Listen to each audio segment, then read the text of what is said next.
Ce soir-là, dans le salon de ma propre maison, ma fille m'a regardé droit dans les yeux et m'a dit « Elle a toujours été plus ma mère que vous.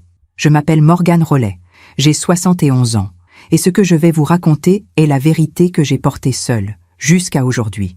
Il y a des phrases qui ne s'effacent jamais. Elles se logent quelque part entre le cœur et la gorge, et elles y restent. Des années après, vous pouvez encore sentir leur poids. Elle a toujours été plus ma mère que vous. » Mirella avait 42 ans quand elle a prononcé ces mots. Ma fille unique, celle que j'avais portée, nourrie, élevée avec tout ce que j'avais. Et elle venait de vendre mes bijoux. Pas n'importe quels bijoux, les bijoux de la lignée Rollet. Ce matin-là, j'étais dans mon bureau, près de la fenêtre qui donne sur le jardin. Il pleuvait doucement. J'aimais ce bruit. Il m'aidait à penser. Je tenais dans mes mains un petit écrin en velours bleu nuit. À l'intérieur, il y avait une broche en or blanc, ornée de saphirs. Elle avait appartenu à mon arrière-grand-mère, Louise, puis à ma grand-mère, Marguerite, puis à ma mère, Élisabeth. Et maintenant, elle m'appartenait. Enfin, elle m'appartenait. Parce que ce matin-là, en ouvrant le coffre familial pour choisir un bijou à porter lors d'un dîner, j'ai découvert que plusieurs pièces avaient disparu. Le collier en perles d'Orient, les boucles d'oreilles en émeraude, la bague marquise, celle que ma mère portait le jour de son mariage, disparue. J'ai d'abord pensé à un cambriolage, mais le coffre n'avait pas été forcé, et seules 3 personnes avaient la combinaison. Moi, mon notaire, et Mirella, ma fille. Mirella qui vivait à Paris avec son mari, Julien. Mirella qui m'appelait de moins en moins. Mirella qui depuis 3 ans me parlait avec une distance nouvelle, comme si j'étais devenue une étrangère dans sa propre vie. J'ai pris mon téléphone. Mes mains tremblaient. Elle a décroché à la 5e sonnerie. « Maman, qu'est-ce qu'il y a ? Je suis occupée. » Occupée. « Mirella, il faut que tu viennes. Maintenant. » Pourquoi ? Qu'est-ce qui se passe encore ? Encore. Comme si j'étais une charge. Un problème récurrent. Les bijoux ont disparu. Un silence. Puis, « Ah, oui. Ah, oui. Pas. Quoi ? Pas. C'est terrible. Pas. On appelle la police ? Non. Ah, oui. Tu es au courant ? Oui, maman, c'est moi. Je les ai vendus. Le monde s'est arrêté. J'ai entendu la pluie contre la vitre. J'ai entendu mon propre souffle. Mais je n'ai pas entendu ma voix quand j'ai demandé « Pourquoi ?» Parce que j'en avais besoin. Besoin ? Besoin de quoi, Mirella ? D'argent. Mais tu travailles, ton mari aussi. Vous avez un bel appartement, une voiture. Vous ? Maman, arrête. J'avais besoin de cet argent. Point final. Pourquoi faire ? Un autre silence. Puis, cette phrase que je n'oublierai jamais. Pour offrir un cadeau à Geneviève. Geneviève, la mère de Julien, sa belle-mère. Un cadeau ? Oui. Un sac, un Hermès, un Birkin. Elle en rêvait depuis des années. 40 000 €. Elle avait vendu les bijoux de nos ancêtres, des pièces qui traversèrent les générations depuis 140 ans, pour acheter un sac à main à sa belle-mère. Mirella, ces bijoux ne t'appartenaient pas. Si. Tu m'as toujours dit qu'ils me reviendraient un jour. Alors je les ai pris. Un jour, oui, mais pas maintenant. Pas comme ça. Et surtout pas pour les vendre. Maman, franchement, tu dramatises. Ce ne sont que des bijoux. Ce ne sont que des bijoux. J'ai fermé les yeux. Viens ici, maintenant. Je ne peux pas. J'ai un déjeuner avec Geneviève. Bien sûr. Alors viens ce soir. D'accord. Mais je ne vois vraiment pas pourquoi tu en fais tout un drame. Elle a raccroché. Je suis restée assise près de la fenêtre pendant 1 heure. La pluie continuait. Dans ma main, la broche en saphir brillait faiblement sous la lumière grise du matin. Ma mère me l'avait donnée le jour de mes 30 ans. Elle m'avait dit « Morgane, ces bijoux ne sont pas des objets, ce sont des promesses. La promesse que notre nom continue, que notre histoire continue. Protège-les, et un jour, transmets-les. » J'avais promis. Et maintenant, ma propre fille les avait vendus, pour un sac. Ce soir-là, Mirella est venue avec Julien. Ils sont entrés dans le salon comme s'ils venaient prendre le thé. Mirella portait une robe chic, Julien un costume bien coupé. Ils avaient l'air prospères, heureux, légers. Moi, j'avais l'air d'une vieille femme qui avait pleuré toute la journée. « Bon, maman, on est là. Qu'est-ce que tu veux ?» Je me suis levée. « Je veux que tu me dises pourquoi tu as fait ça. Je te l'ai déjà dit. Pour Geneviève. Mais pourquoi elle ? Pourquoi ce besoin de lui plaire à ce point ?» Mirella a ri. Un rire court, presque méprisant. Parce qu'elle, au moins, elle me comprend. Et moi, je ne te comprends pas ? Non, maman. Toi, tu ne comprends rien. Tu n'as jamais compris. Julien a posé une main sur l'épaule de Mirella. Un geste de soutien, de complicité. Mirella a raison, Morgane. Geneviève est quelqu'un de moderne, quelqu'un qui avance, pas quelqu'un qui s'accroche au passé comme vous. Le passé, nos ancêtres, notre histoire, le passé. J'ai pris une grande inspiration. Ces bijoux étaient protégés, Mirella. Protégés? Par qui? Par la loi. Elle a froncé les sourcils. De quoi tu parles? Tu verras. Je me suis dirigée vers mon bureau. J'ai ouvert le tiroir du bas. Et j'en ai sorti une enveloppe en papier craft, épaisse, ancienne, scellée. Je suis revenue dans le salon. Mirella me regardait avec agacement. Julien avec une sorte de curiosité amusée. J'ai posé l'enveloppe sur la table basse. « Qu'est-ce que c'est ?» a demandé Mirella. « Ouvre. Parfois, on fait confiance à ceux qui ne la méritent pas. Et vous, avez-vous déjà été déçu par quelqu'un que vous aimiez? Racontez-moi votre histoire dans les commentaires, j'aimerais vous lire. » Mirella n'a pas ouvert l'enveloppe tout de suite. Elle l'a regardée comme on regarde quelque chose d'insignifiant, quelque chose qui ne mérite pas notre attention. C'est quoi encore? Un certificat d'authenticité? Une facture de grand-mère? Sa voix était lasse, presque moqueuse. J'ai simplement dit « Ouvre ?» mais elle a reposé l'enveloppe sur la table. « Plus tard, maman, on n'a pas que ça à faire. » Julien a consulté sa montre. « Oui, on doit passer chez mes parents pour le dîner. » Bien sûr, chez ses parents, chez Geneviève. Mirella, c'est important. Tout est toujours important avec toi. Elle s'est levée. Julien aussi. On reviendra demain si tu veux vraiment qu'on regarde tes papiers. Mais franchement, ça ne changera rien. Ce qui est fait est fait. Et ils sont partis. Comme ça, en me laissant seule avec l'enveloppe, la broche et mes souvenirs. Cette nuit-là, je n'ai pas dormi.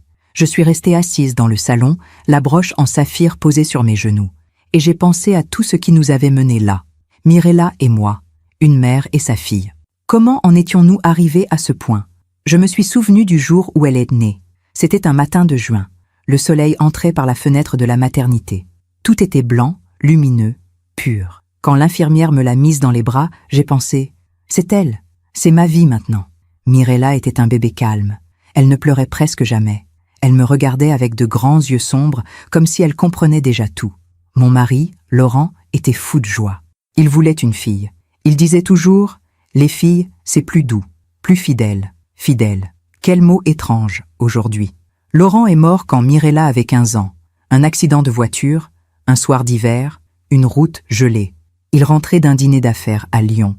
Il n'a jamais franchi la porte de la maison. Je me souviens de l'appel, de la voix du gendarme, de mes jambes qui ont cédé sous moi. Et je me souviens de Mirella, debout dans l'encadrement de la porte de sa chambre, me regardant m'effondrer. Elle n'a pas pleuré, pas ce soir-là. Elle est venue vers moi, m'a aidé à me relever et m'a dit « Maman, on va s'en sortir. 15 ans. » Ma petite fille avait 15 ans, et elle me consolait. Les années qui ont suivi ont été difficiles. Laurent avait une entreprise de négoce en vin. À sa mort, j'ai dû tout reprendre, tout apprendre. Les contrats, les fournisseurs, les clients. Je ne connaissais rien à tout ça, mais je l'ai fait, pour Mirella, pour qu'elle puisse continuer ses études, pour qu'elle ne manque de rien. Elle voulait faire Sciences Po. Elle voulait travailler dans la communication, les relations publiques. Elle était brillante. Elle a été acceptée. J'étais si fière. Pendant ces années, Mirella et moi étions très proches. Nous dînions ensemble tous les soirs. Nous parlions de tout, de ses cours, de ses projets, de ses rêves. Le dimanche, nous allions nous promener le long de la Loire. Nous nous arrêtions dans un café. Elle prenait un chocolat chaud, moi un thé. Elle me racontait ses amis, ses sorties, ses premiers amours. Je l'écoutais. Je la regardais devenir une jeune femme. Et je pensais, elle est tout ce que j'ai. Et je suis tout ce qu'elle a. C'était nous deux contre le monde. Un dimanche, alors qu'elle avait 23 ans, nous étions assises dans notre café habituel. Elle m'a dit « Maman, il faut que je te parle de quelque chose. » Son ton était sérieux. J'ai posé ma tasse. « Qu'est-ce qu'il y a ?» J'ai rencontré quelqu'un. Mon cœur s'est serré.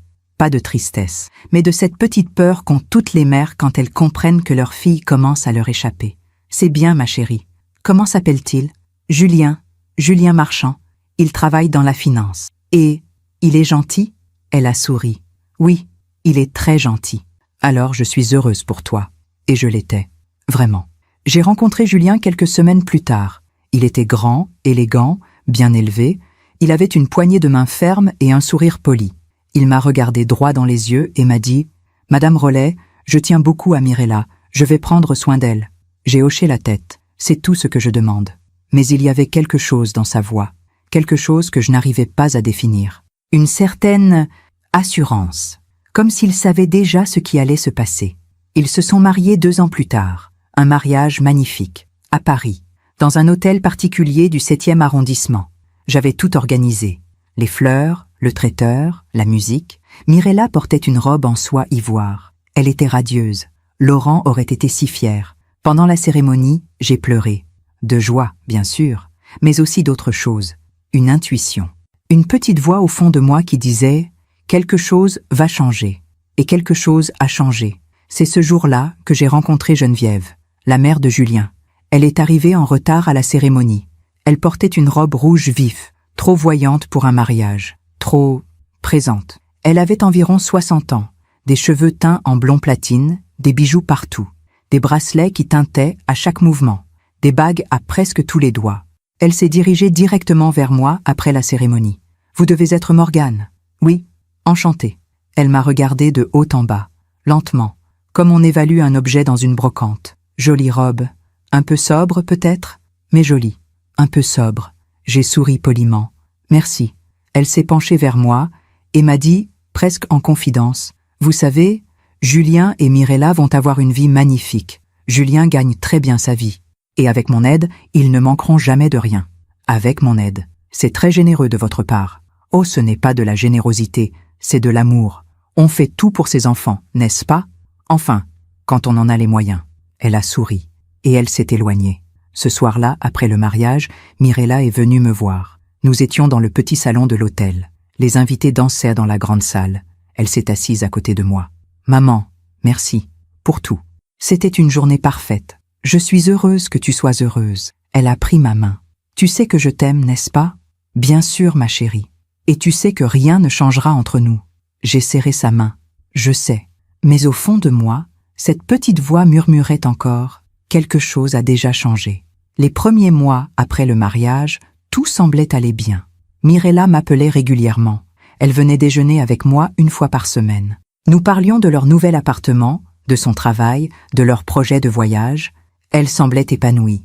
Puis, petit à petit, les appels sont devenus plus courts, les déjeuners plus rares. « Désolée, maman, Geneviève nous a invités. »« Pardon, maman, on a prévu un week-end chez les parents de Julien. »« Excuse-moi, maman, Geneviève a besoin d'aide pour organiser une soirée. » Geneviève, toujours Geneviève.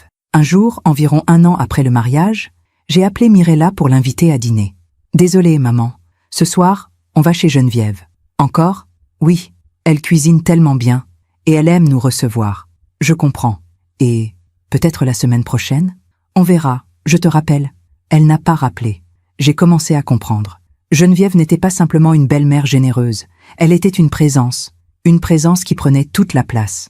Elle offrait des cadeaux somptueux à Mirella, des sacs, des chaussures, des bijoux. Elle l'emmenait en week-end, à Nice, à Londres, à Milan. Elle organisait des dîners, des soirées, des événements, et à chaque fois, Mirella était là, éblouie, reconnaissante. Un soir, Mirella m'a téléphoné. C'était rare ces derniers temps. « Maman, devine quoi? Geneviève m'a offert un bracelet Cartier. C'est très généreux, n'est-ce pas? Elle est tellement adorable. Elle dit toujours « Ma Mirella mérite ce qu'il y a de mieux. » Ma Mirella, c'est bien. Tu devrais la rencontrer plus souvent.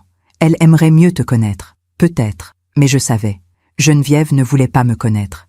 Elle voulait me remplacer. Pendant que je raconte tout cela, je me demande d'où vous m'écoutez. Écrivez le nom de votre ville en commentaire. 2 ans après le mariage, Mirella m'a invité à déjeuner, chez elle, avec Julien et Geneviève. J'aurais dû refuser, mais je voulais essayer. Essayer de comprendre, essayer de reconquérir ma fille. Je suis arrivée avec un bouquet de fleurs, des pivoines blanches, les préférées de Mirella. Geneviève m'a ouvert la porte. « Morgane, entrez, entrez. » Oh, des fleurs, comme c'est classique, classique. Elle portait un tailleur Chanel, ses cheveux étaient parfaitement coiffés. Elle sentait un parfum lourd, entêtant. Mirella était dans la cuisine. « Bonjour, maman. » Elle m'a embrassé rapidement, distraitement. « Assieds-toi. Geneviève a presque fini de préparer. » Geneviève a presque fini.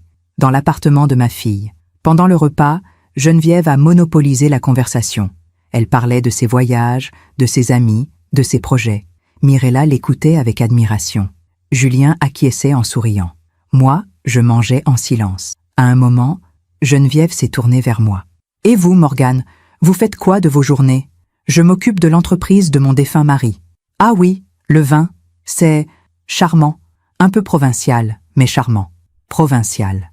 Mirella a ri, un petit rire nerveux.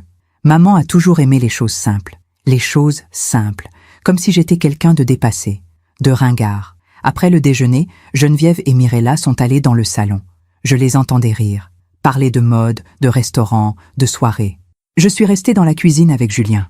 Il rangeait les assiettes. « Julien, est-ce que Mirella va bien ?» Il m'a regardé, surpris. « Bien sûr. Pourquoi ? » « Je ne sais pas. J'ai l'impression qu'elle change. » Il a souri. « Elle grandit, Morgane. C'est tout. Elle découvre une autre vie. Une vie plus moderne. Moderne. Ce mot, encore. Vous voulez dire une vie sans moi ? » Il a haussé les épaules. « Je veux dire une vie où elle n'a plus besoin de sa mère pour tout. » Et il est sorti de la cuisine. En partant ce jour-là, j'ai embrassé Mirella. « Tu viendras me voir bientôt ? » « Oui, maman, promis. » Mais je savais. Elle ne viendrait pas. Les mois ont passé. Mirella s'éloignait de plus en plus. Les appels se sont espacés. Les visites ont cessé. Et un jour, elle m'a dit au téléphone « Maman, je suis désolée, mais je n'ai plus vraiment le temps en ce moment. Geneviève organise tellement de choses, et Julien travaille beaucoup, et... Je comprends. Tu ne m'en veux pas ? Non, ma chérie. Mais j'aurais dû lui en vouloir. J'aurais dû hurler. J'aurais dû lui dire « Tu es en train de perdre ta mère pour une femme qui ne t'aime pas vraiment. » Mais je ne l'ai pas fait, parce que j'avais peur. Peur de la perdre encore plus. Et puis, un matin, il y a 3 semaines, j'ai ouvert le coffre, et j'ai découvert que les bijoux avaient disparu. Cette nuit-là, assise dans mon salon avec la broche en saphir, j'ai compris quelque chose. Mirella n'avait pas seulement vendu des bijoux, elle avait vendu notre histoire, notre lien, notre sang, pour plaire à quelqu'un d'autre. Et il était temps qu'elle comprenne ce qu'elle avait fait. Le lendemain matin, Mirella n'est pas venue. Elle avait promis de passer pour regarder l'enveloppe, mais elle n'est pas venue. J'ai attendu toute la journée. J'ai préparé du thé. J'ai disposé des biscuits sur la table du salon. J'ai même sorti les tasses en porcelaine, celles que nous utilisions autrefois pour nos après-midi ensemble. Mais elle n'est pas venue. À 18h, elle m'a envoyé un message. Pas un appel, un message. « Désolée maman, journée chargée. On passera dans la semaine. Bisous, bisous. » 2 syllabes froides sur un écran. J'ai regardé les tasses vides, le thé refroidi, les biscuits intacts, et j'ai pensé à toutes les fois où j'avais attendu. Attendu qu'elle me rappelle. Attendu qu'elle vienne déjeuner. Attendu qu'elle se souvienne que j'existais. Combien de fois avais-je préparé un repas qu'elle n'était jamais venue manger ? Combien de fois avais-je choisi mes mots avec soin pour ne pas la froisser, pour ne pas paraître envahissante, pour ne pas être cette mère-là, la mère dont on se plaint, la mère dont on a honte. Ce soir-là, j'ai fait quelque chose que je n'avais pas fait depuis longtemps. Je suis montée au grenier. Il y a des endroits dans une maison où le temps s'arrête. Le grenier en est un. Rien n'y change jamais. La poussière s'accumule, la lumière reste la même, les objets demeurent exactement là où on les a posés des années auparavant. J'ai allumé la vieille ampoule suspendue au plafond. Et j'ai cherché. Je savais ce que je cherchais. Les cartons. Ceux que j'avais montés ici après le départ de Mirella pour Paris. Sa chambre était devenue un bureau. Ses affaires d'enfance, rangées dans des cartons soigneusement étiquetés. Mirella, jouets. Mirella, vêtements. Mirella, souvenirs. J'ai ouvert le dernier. À l'intérieur, il y avait tout ce qu'une mère garde précieusement.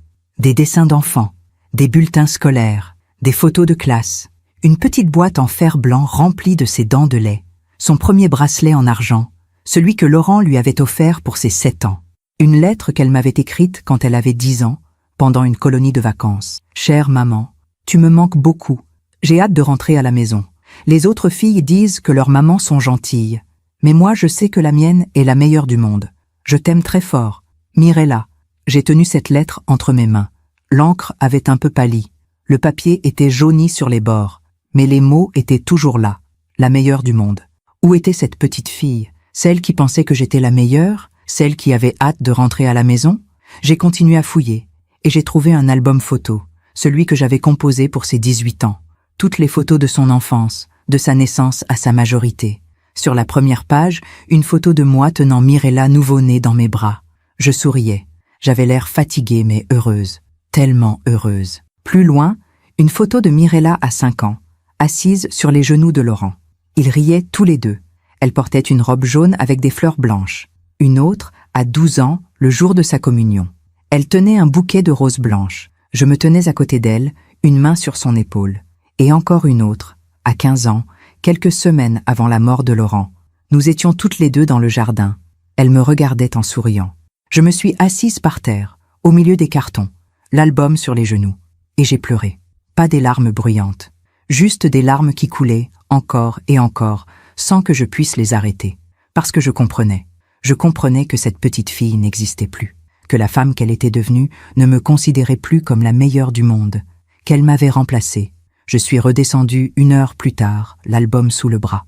Je l'ai posé sur la table du salon, à côté de l'enveloppe que Mirella n'avait toujours pas ouverte. 2 objets. L'un représentait notre passé, l'autre, son avenir. Les jours suivants, j'ai essayé de vivre normalement. J'allais au bureau. Je gérais l'entreprise. Je parlais avec mes clients, mes fournisseurs, mes employés. Mais mon esprit était ailleurs. Je pensais à Mirella, à Geneviève, à ses bijoux vendus pour un sac à main. Un après-midi, j'ai reçu un appel de Béatrice. Béatrice était une vieille amie. Nous nous connaissions depuis le lycée. Elle vivait à Paris, près du Marais. « Morgane, ma chérie, comment vas-tu ?»« Bien, merci. Et toi ?»« Oh, tu sais, toujours la même chose. Mais écoute, il faut que je te raconte. »« Quoi donc ?»« J'ai croisé Mirella hier. Mon cœur s'est serré. »« Ah bon? Où ça ?»« Chez Hermès, avenue Georges V. »« Bien sûr. Elle était avec une femme, grande, blonde, très voyante. Elles essayaient des sacs. Geneviève. Oui, c'est sa belle-mère. Ah, eh bien, elles avaient l'air très complices. Mirella riait beaucoup. Elle semblait, je ne sais pas, différente. Différente comment? Béatrice a hésité. Plus, comment dire, superficielle. Elle parlait fort. Elle faisait des grands gestes. Ce n'était pas la Mirella que je connaissais. Je vois. Morgane. Tout va bien entre vous? Oui, oui, tout va bien. Tu es sûre? Parce que quand je l'ai saluée, elle m'a à peine regardée. Elle était ailleurs. C'est juste une période. D'accord. Mais si tu as besoin de parler, tu sais où me trouver. Merci Béatrice. Après avoir raccroché, je suis restée immobile. Mirella riait beaucoup. Elle semblait heureuse. Avec Geneviève. Pas avec moi. Le soir même, j'ai décidé de faire quelque chose que je n'avais jamais fait. J'ai regardé les réseaux sociaux de Mirella. Je n'avais jamais été très présente sur ces plateformes. Je trouvais ça futile, inutile. Mais ce soir-là, je voulais voir ce qu'elle montrait au monde, voir qui elle était devenue. J'ai ouvert Instagram sur mon téléphone. J'ai trouvé son profil. À Mirella Marchand. Des centaines de photos. Des photos d'elle, de Julien, de Geneviève. Une photo d'elles deux dans un restaurant chic. Mirella souriait, un verre de champagne à la main. Légende. Soirée parfaite avec ma deuxième maman. Ma deuxième maman. Une autre photo.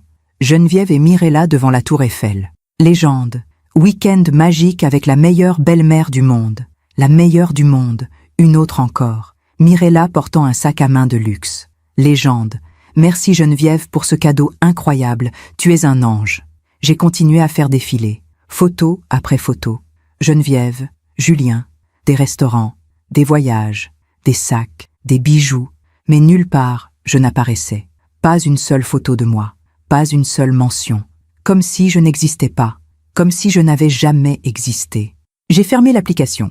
J'ai posé mon téléphone. Et j'ai réalisé quelque chose. Mirella ne m'avait pas simplement éloignée de sa vie. Elle m'avait effacée. 2 jours plus tard, Mirella m'a enfin appelée. « Maman, on peut passer ce soir ?»« Oui. Bien. Vers 19h. »« D'accord. Et maman ?»« Oui. On ne va pas rester longtemps. On a un dîner après. »« Bien sûr. Un dîner. Chez Geneviève, probablement. » À 19h, ils sont arrivés. Mirella et Julien. Ils sont entrés rapidement, comme des gens pressés. « Bon, maman, cette enveloppe, c'est quoi ?» Elle ne m'a même pas embrassée. Pas de « bonjour », pas de « comment vas-tu ?» Juste « c'est quoi ?» Je leur ai fait signe de s'asseoir. Ils se sont installés sur le canapé. Mirella a croisé les bras. Julien a consulté son téléphone. J'ai pris l'enveloppe. « Avant que tu l'ouvres, je veux te raconter quelque chose. Maman, on n'a pas beaucoup de temps. Ça ne prendra que quelques minutes. » Elle a soupiré. « D'accord, vas-y. Ces bijoux que tu as vendus ne t'appartenaient pas encore. Tu l'as déjà dit. Mais ce que je ne t'ai pas dit, c'est d'où ils viennent. De grand-mère, je sais. Pas seulement de ta grand-mère, de toute notre lignée. » Julien a levé les yeux de son téléphone. « De votre lignée ?» Oui, ces bijoux ont été créés en 1880 par l'arrière-arrière-grand-mère de ma mère, Louise Rollet. Mirella a haussé les épaules. Et alors, ils ne sont pas simplement des objets, ce sont des témoins de notre histoire. Maman, franchement, on s'en fiche de l'histoire. Ce ne sont que des bijoux. Je me suis levée. J'ai marché jusqu'à la fenêtre. Dehors, la nuit tombait. Louise Rollet était la fille d'un orfèvre. Quand elle s'est mariée, son père lui a offert ses bijoux en lui disant « Ils sont à toi, transmets-les à ta fille, et elle les transmettra à la sienne. Ainsi, notre nom ne mourra jamais. » Je me suis retournée vers Mirella, et depuis 1880, ces bijoux ont été transmis, de mère en fille, toujours. C'est très touchant, maman, mais ça ne change rien. Ça change tout. J'ai repris l'enveloppe. Louise a fait enregistrer ses bijoux comme patrimoine familial. Patrimoine familial? Oui, cela signifie qu'ils ne peuvent pas être vendus, ni donnés, ni perdus. Ils appartiennent à la lignée Rollet, pour toujours. Mirella a pâli légèrement. Qu'est-ce que tu veux dire? Je veux dire que ce que tu as fait est illégal. Julien s'est redressé. Illégal? Vous plaisantez? Non. Mais Mirella avait la combinaison du coffre. Oui, parce que je lui faisais confiance, parce que je pensais qu'elle respecterait ce que ces bijoux représentaient. Mirella s'est levée. Maman, tu exagères. Ce n'est qu'une vieille loi. Personne ne respecte ça aujourd'hui. Détrompe-toi. J'ai ouvert l'enveloppe, lentement. À l'intérieur, il y avait plusieurs documents. Des papiers jaunis par le temps, des cachets officiels, des signatures anciennes. Je les ai posés sur la table, un par un. Voici la certification de patrimoine familial, datée de 1882. Voici l'acte d'enregistrement auprès du notaire royal, en 1884. Voici la clause de protection, rédigée en 1912, après la mort de Louise. Et voici. J'ai sorti le dernier document, le plus important. L'avis juridique rédigé par notre notaire en 2010, confirmant que cette protection est toujours valable aujourd'hui. Mirella regardait les papiers, bouche ouverte. Quoi? Ces bijoux sont protégés par la loi. Quiconque les vend sans autorisation commet un crime de rupture de tutelle patrimoniale. Moi, c'est ridicule. Non, c'est sérieux. Julien s'est approché de la table, il a pris les documents, il les a lus rapidement, et son visage a changé. Mirella? Quoi? C'est vrai, c'est écrit ici, ces bijoux sont inaliénables. Inaliénables? Ça veut dire qu'ils ne peuvent pas être vendus. Mirella m'a regardée. Pour la première fois depuis longtemps, elle semblait perturbée. Maman, qu'est-ce que ça signifie? Ça signifie que tu as commis une infraction grave. Mais je ne savais pas. Tu aurais dû demander. Tu aurais dû respecter ce qui t'a été confié. Julien a reposé les documents. Et quelles sont les conséquences? J'ai pris une grande inspiration. Selon la loi, la personne qui vend un bien protégé peut être poursuivie pénalement. Elle peut aller en prison. Mirella a vacillé. En prison? Oui, mais c'est absurde. Je suis ta fille. Justement, tu es ma fille, et tu as trahi la confiance de toute notre lignée. Elle s'est effondrée sur le canapé. Julien s'est assis à côté d'elle, le visage livide. Personne ne parlait. Le silence était lourd, pesant. Puis, Mirella a levé les yeux vers moi. Qu'est-ce que tu vas faire? Je ne sais pas encore. Tu vas porter plainte? J'ai regardé ma fille, cette femme que je ne reconnaissais plus, cette femme qui avait vendu notre histoire pour un sac à main. Je vais réfléchir. Ils sont partis peu après, sans un mot, sans un regard. Je suis restée seule dans le salon, entourée des documents étalés sur la table. Et pour la première fois depuis des semaines, j'ai senti quelque chose se lever en moi. Pas de la colère, pas de la tristesse, mais quelque chose d'autre, une certitude. La vie a ses propres règles, et tôt ou tard, elle exige des comptes. Je me demande encore si j'ai fait le bon choix. Et vous? Qu'auriez-vous fait à ma place? Les jours qui ont suivi ont été étranges. Mirella ne m'a pas appelé. Pas un message, pas un signe. Le silence. Un silence différent de celui des dernières années. Ce n'était plus le silence de l'indifférence, c'était le silence de la peur. J'ai continué ma vie. Je me levais chaque matin à 7 heures, je prenais mon café près de la fenêtre, je regardais le jardin s'éveiller. Les rosiers commençaient à fleurir. C'était le mois de mai. Le mois préféré de Laurent. Il disait toujours « mai, c'est le mois où tout renaît ». Mais moi, je me sentais mourir un peu plus chaque jour. Une semaine après la confrontation, j'ai reçu un appel, un numéro que je ne connaissais pas. J'ai hésité avant de répondre. « Allô? Madame Rollet ?» Une voix de femme, grave, assurée. Oui, ici Maître Fontaine, avocate. Je vous appelle au nom de ma cliente, Madame Mirella Marchand. Mon sang s'est glacé. Mirella avait pris un avocat. Je vous écoute. Ma cliente souhaite clarifier la situation concernant les bijoux en question. Elle affirme que vous lui aviez donné l'autorisation verbale de disposer de ces biens. C'est faux. Elle affirme également que ces bijoux n'ont jamais été officiellement enregistrés comme patrimoine familial protégé. C'est faux également. J'ai tous les documents. Un silence. Dans ce cas, nous souhaiterions les examiner. Pouvez-vous nous les transmettre? Non. Non? Ces documents sont confidentiels. S'il y a une procédure judiciaire, ils seront présentés au tribunal. Pas avant. Madame Rollet, nous essayons de trouver une solution amiable. Il n'y a pas de solution amiable possible. Ma fille a commis un délit. Un prétendu délit. Un délit avéré. Nouveau silence. Très bien. Dans ce cas, nous nous reverrons au tribunal. Si nécessaire. Elle a raccroché. J'ai posé le téléphone. Mes mains tremblaient. Mirella m'attaquait. Ma propre fille me menaçait d'un procès. Pour se protéger. Pour protéger son geste. Pour protéger Geneviève. Le soir même, Béatrice m'a rappelé. « Morgane, il faut que je te dise quelque chose. »« Quoi ?» ?»« J'ai revu Mirella. Aujourd'hui. Au bon marché. Et elle était avec Geneviève. Et elle parlait de toi. Mon cœur s'est serré. Qu'est-ce qu'elle disait ?»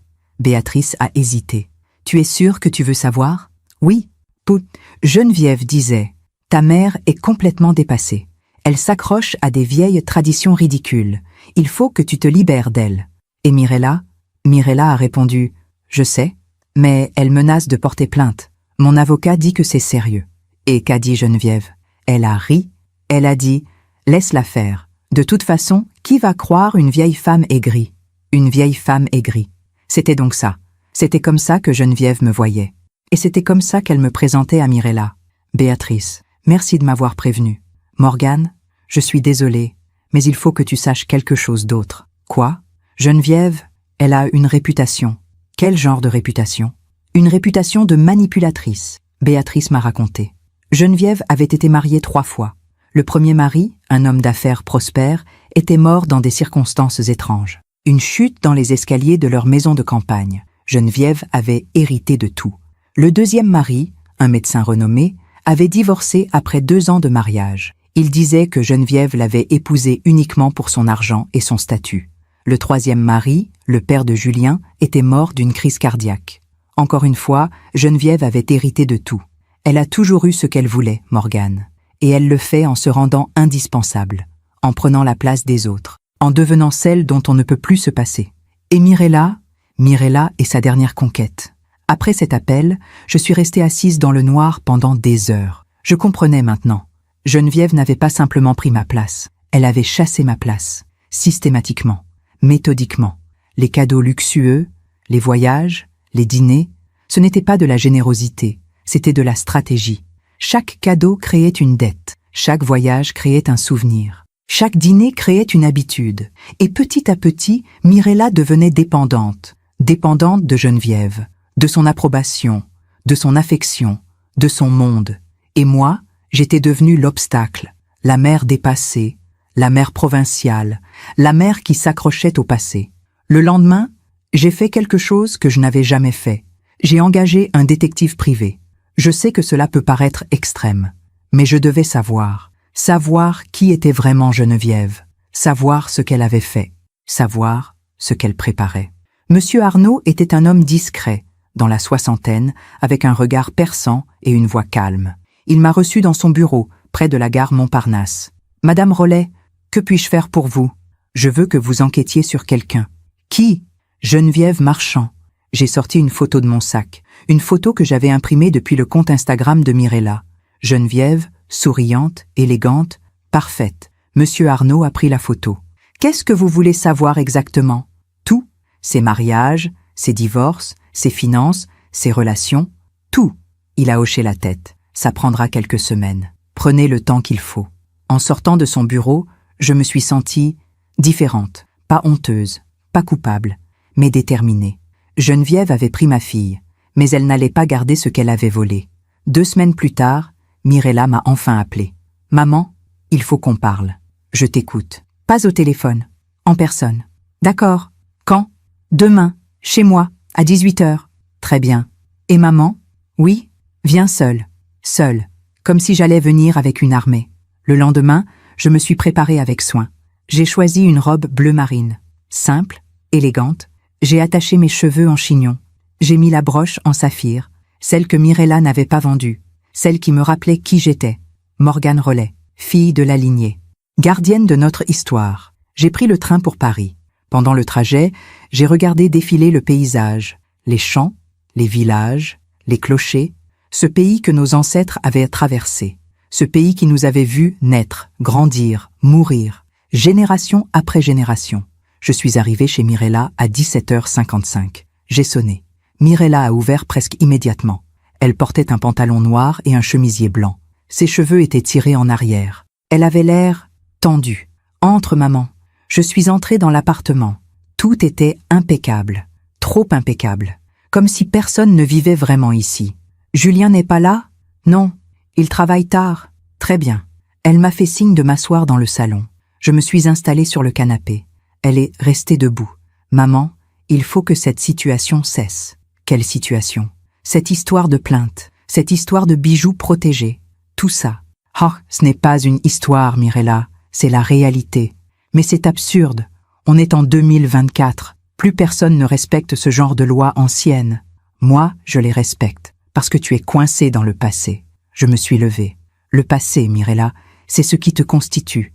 C'est ce qui fait de toi ce que tu es, que tu le veuilles ou non. Non. Ce qui fait de moi ce que je suis, c'est moi, mes choix, ma vie, ta vie que Geneviève a construite pour toi. Elle a sursauté. Quoi ? Tu crois que tout ce que tu vis est ton choix ? Tu crois que cette vie, cet appartement, ces dîners, ces voyages, c'est toi ? Bien sûr que c'est moi. Non, c'est elle. Mirella a serré les poings. Tu es jalouse. Jalouse ? Oui, jalouse parce que j'ai une belle vie.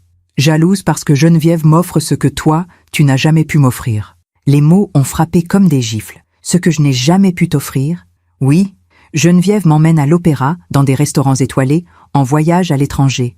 Elle me traite comme une adulte, pas comme une petite fille. Je t'ai élevée seule après la mort de ton père. J'ai travaillé jour et nuit pour que tu ne manques de rien. Tu as fait ton devoir. Ton devoir. Je me suis assise de nouveau. Mes jambes ne me portaient plus. Tu penses vraiment que tout ce que j'ai fait n'était que... mon devoir ? Mirella a détourné le regard. Je ne sais pas. Peut-être. Et Geneviève, elle fait quoi ? Son devoir aussi ? Non. Elle m'aime. Ces mots que je n'oublierai jamais. Elle m'aime. Comme si moi, je ne l'avais jamais aimée. Mirella, regarde-moi. Elle a levé les yeux. Geneviève ne t'aime pas. C'est toi qui le dis. Elle t'utilise. N'importe quoi. Elle fait de toi sa poupée, sa création, quelqu'un qui lui ressemble, quelqu'un qui dépend d'elle. Tu es ridicule. Non, je suis lucide. Mirella a croisé les bras. Maman, si tu continues comme ça, je vais être obligée de couper les ponts. Les ponts sont déjà coupés, Mirella. Depuis longtemps. Alors pourquoi tu t'accroches ? Parce que tu es ma fille. Eh bien, moi, j'ai l'impression d'avoir deux mères, et l'une d'elles me rend heureuse. L'autre me juge en permanence. Je me suis levée. J'ai marché jusqu'à la porte. Avant de sortir, je me suis retournée. Un jour, Mirella, tu comprendras ce que Geneviève a fait. Un jour, tu verras que tout ce qu'elle t'a donné avait un prix. Et ce jour-là, tu regretteras. Je ne regretterai rien. On verra. Je suis sortie, j'ai descendu les escaliers lentement. Dans la rue, il pleuvait. Une pluie fine, froide. Je n'avais pas de parapluie. Je me suis mise à marcher.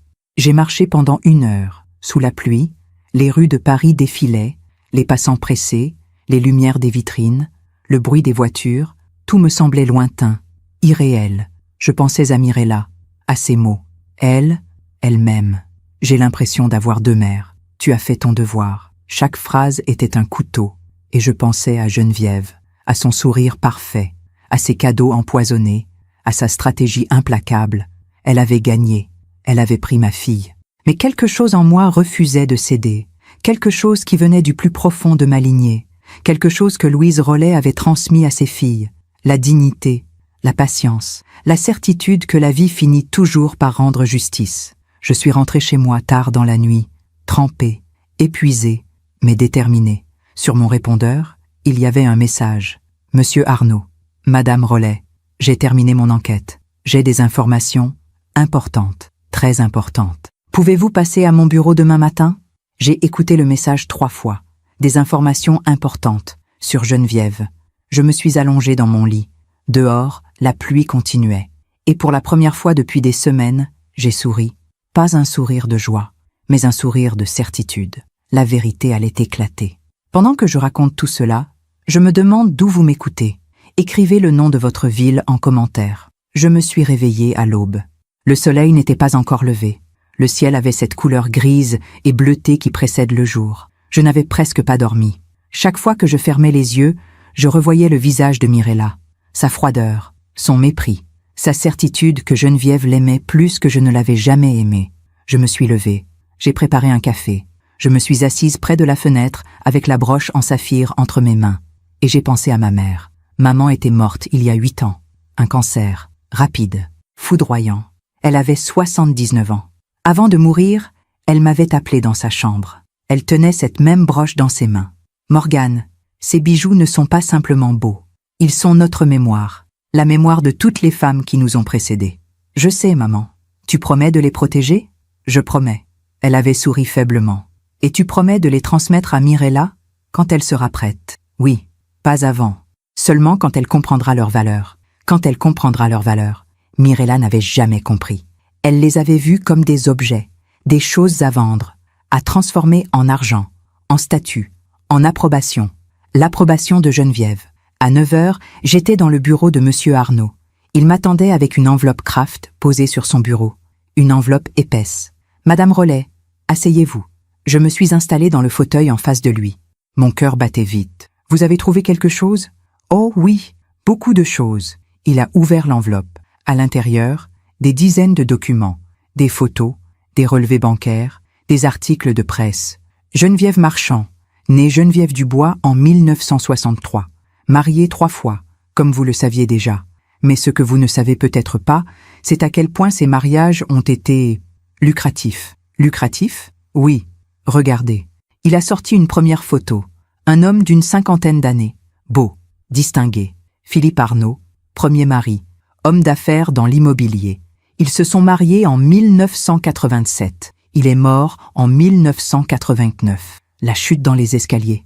Exact. Mais ce que l'enquête n'a jamais révélé, c'est que 2 semaines avant sa mort, Philippe avait fait modifier son testament. Geneviève héritait de tout. Absolument tout. C'est suspect. Très. Mais l'enquête a conclu à un accident. Il avait bu. Les escaliers étaient glissants. Pas de preuve. Il a sorti une deuxième photo. Un homme plus âgé. Des cheveux gris, un regard sévère. Docteur Marc Leroy. Deuxième mari. Cardiologue renommé. Ils se sont mariés en 1994. Divorce en 1996. Pourquoi si court? Monsieur Arnaud a sorti un document. Voici la déposition du docteur Leroy lors de la procédure de divorce. Je cite. « Ma femme m'a épousée pour mon statut et ma fortune. Elle m'a isolée de mes amis, de ma famille. Elle contrôlait chaque aspect de ma vie.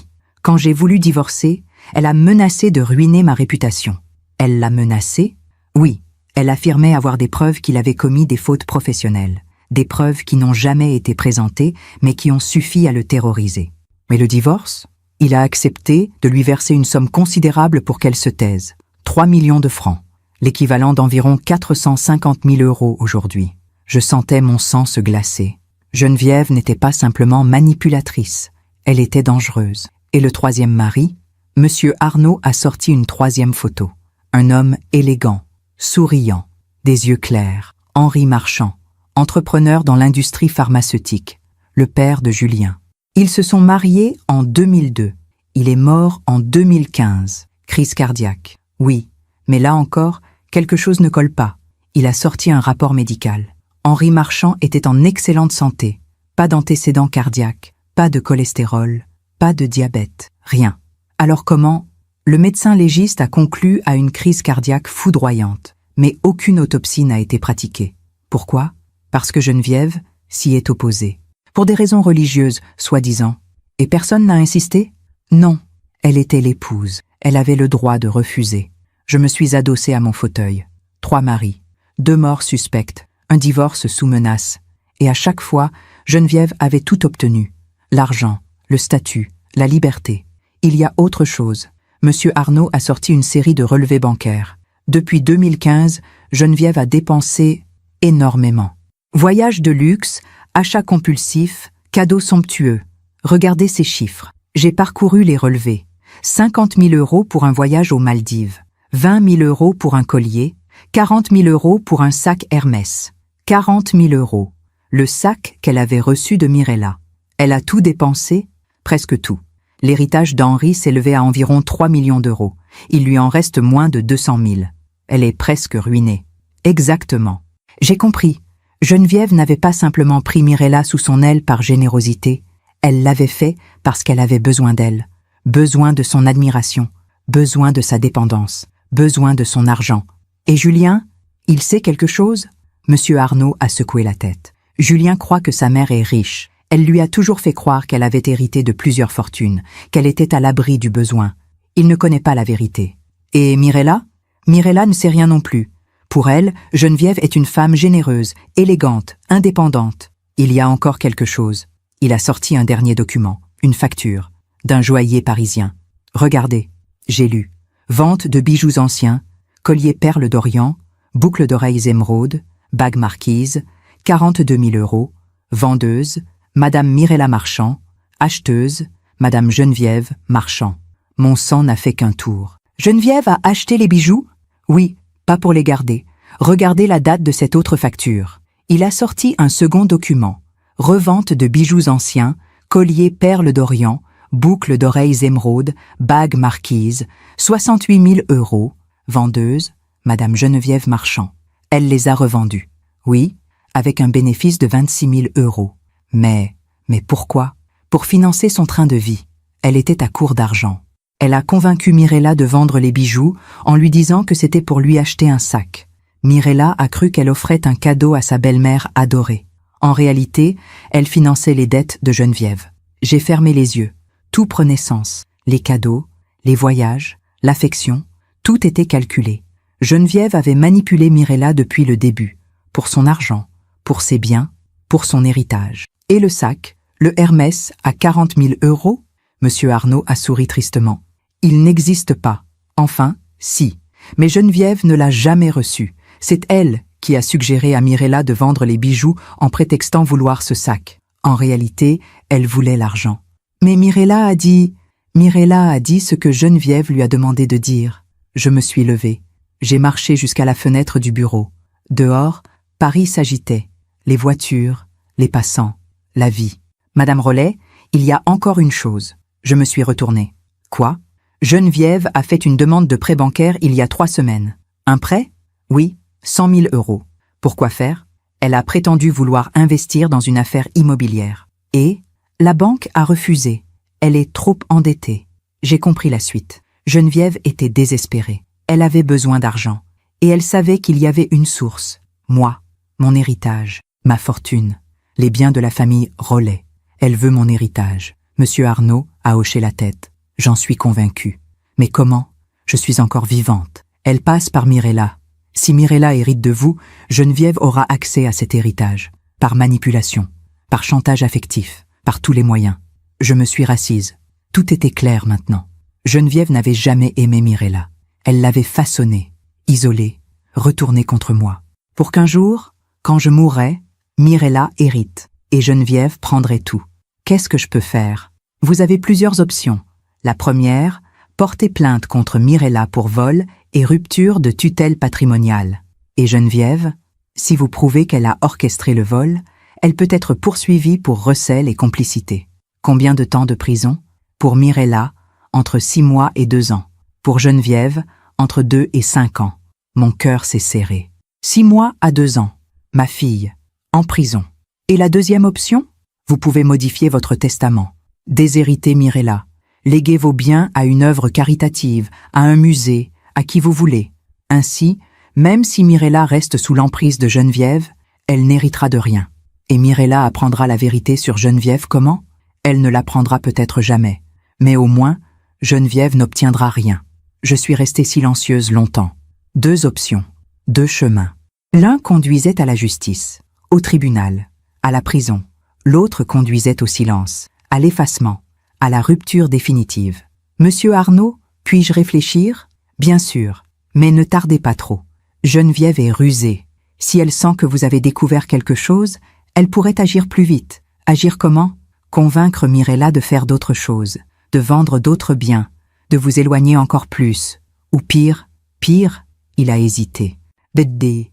Madame Rollet, 2 de ses maris sont morts dans des circonstances suspectes. Je ne dis pas qu'elle est dangereuse physiquement, mais elle est capable de tout pour obtenir ce qu'elle veut.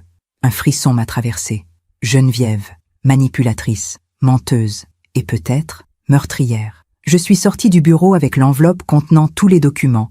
J'ai marché dans les rues de Paris sans vraiment savoir où j'allais. Mes pensées tourbillonnaient. Mirella, ma petite fille, celle que j'avais bercée, nourrie, élevée, aimée. Elle était devenue une étrangère, pire, une complice.